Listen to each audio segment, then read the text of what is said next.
Assalamualaikum warahmatullahi wabarakatuh.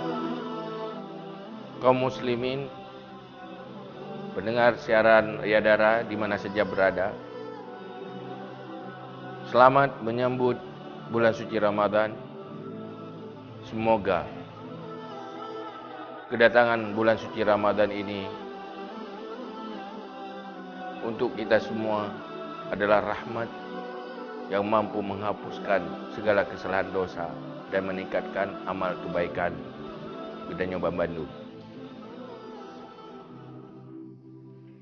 Mari kita nyoba hadapi Ramadan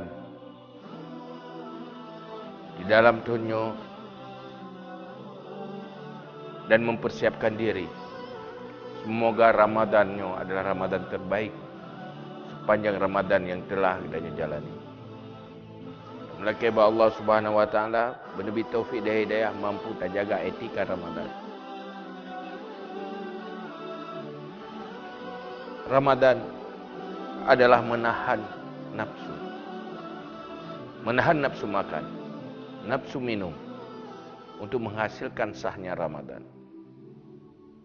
Menahan diri dari berbicara, mengumpat dan mempergunjing. Menyakiti orang lain, adu domba, dan menghindari perilaku-perilaku berdosa adalah syarat untuk mendapatkan nilai-nilai fahla Ramadan sebagai modal untuk ketakwaan. Dengan menjaga dua sisi Ramadan, menjaga syarat sah Ramadan dengan segala rukun yang sempurna, menjaga adab-adab Ramadan, maka dipastikan ketakwaan menjadi predikat bagi siapapun yang mampu melaksanakan Ramadan secara sempurna, yaitu sempurna di dalam rukun dan syarat sah Ramadan, juga sempurna di dalam pencapaian pahala-pahala puasa Ramadan. Maka hal yang paling penting, fondasi yang paling penting yang perlu dijaga di dalam bulan Ramadan adalah 3 perkara. Jaga emosi, karena emosilah yang menjebak manusia kepada hal-hal yang salah dan berdosa.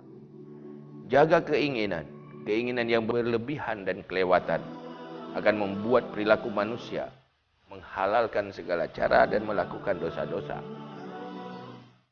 Untuk keseimbangan emosi dan keinginan, ikutilah aturan ilmu yang telah diwarisi oleh Rasulullah sallallahu alaihi wasallam untuk menjaga batas-batas dan keseimbangan emosi dan keinginan supaya ketakwaan menjadi predikat bagi siapapun yang mampu melakukan itu. Itulah inti dari menahan diri yang ada di dalam puasa. Jangan cuma menahan diri dari nafsu makan dan nafsu minum, tetapi daripada keinginan-keinginan yang di luar batas yang membuat terjebak kita ke dalam dosa-dosa dan kesalahan. Semoga Allah memberi taufik dan hidayah kepada kita bersama, kepada kita yang ada yang Bandung, supaya semoga Ramadannya menjadi penghapus segala dosa-dosa masa lalu dan menambah amalan kebaikan sebagai bekal di akhirat. Hadanallahu wa iyyakum ajma'in.